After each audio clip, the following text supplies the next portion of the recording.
तुलसी माला की बहुत महिमा है।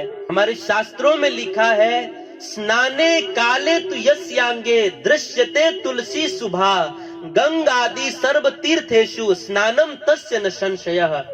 जो व्यक्ति तुलसी माला पहनता है, तो तुलसी माला पहन करके जब व्यक्ति स्नान करता है, तो जब वह स्नान का जल तुलसी से स्पर्श होकर के उसके पूरे शरीर पर लगता है, तो उस व्यक्ति को जो है गंगा, जमुना, सरस्वती, इस संसार में जितनी भी नदियां हैं, उन सारे नदियों में नहाने का फल प्राप्त हो जाता है।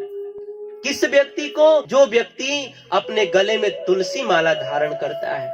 और इतना ही नहीं, तुलसी माला धारण करते हैं तो हमारे शास्त्रों में लिखा है कि हम जो कुछ भी ग्रहण करते हैं, तो वह हमारे कंठ से, हमारे तुलसी से स्पर्श होकर के, शुद्ध होकर के हमारे अंदर जाता है, और फिर वह अंदर जाकर के हमारे भीतर अच्छाई का निर्माण करता है।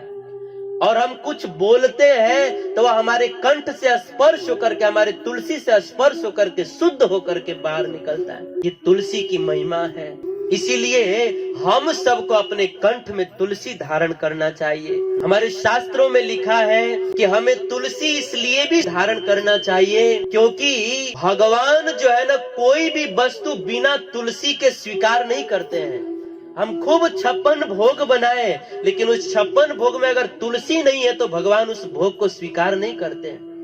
बिना तुलसी के भगवान जैसे भोग नहीं स्वीकार करते हैं, वैसे ही बिना तुलसी के भगवान इस शरीर को भी स्वीकार नहीं करते। ये शरीर भी एक वस्तु है।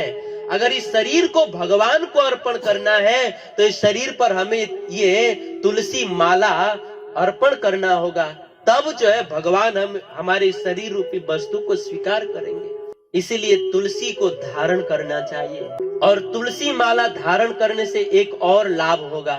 कई बार लोग कहते हैं कि प्रभु जी, हमको बहुत क्रोध आ जाता है, हमको कभी कभी बहुत बुरा काम करने का मन करता है। तो अगर ऐसे लोग जो है तुलसी माला धारण करेंगे, तिलक धारण करेंगे ना, तो यह तुलसी और तिलक जो है आपको बुरा काम करने से रोकेगा। जब आप तुलसी धारण करके कोई बुरा काम करने का मन में विचार भी आएगा, तो हमारा तुलसी और तिलक रोक देगा कि नहीं नहीं, आप पाप मत करो, नहीं तो लोग क्या कहेंगे। तो ये तुलसी और तिलक जो है हमको पाप करने से रोकेगा। ये बहुत बड़ा लाभ होगा। हमें पाप से बचना है तो हमें अपने गले में तुलसी माला धारण करनी चाहिए।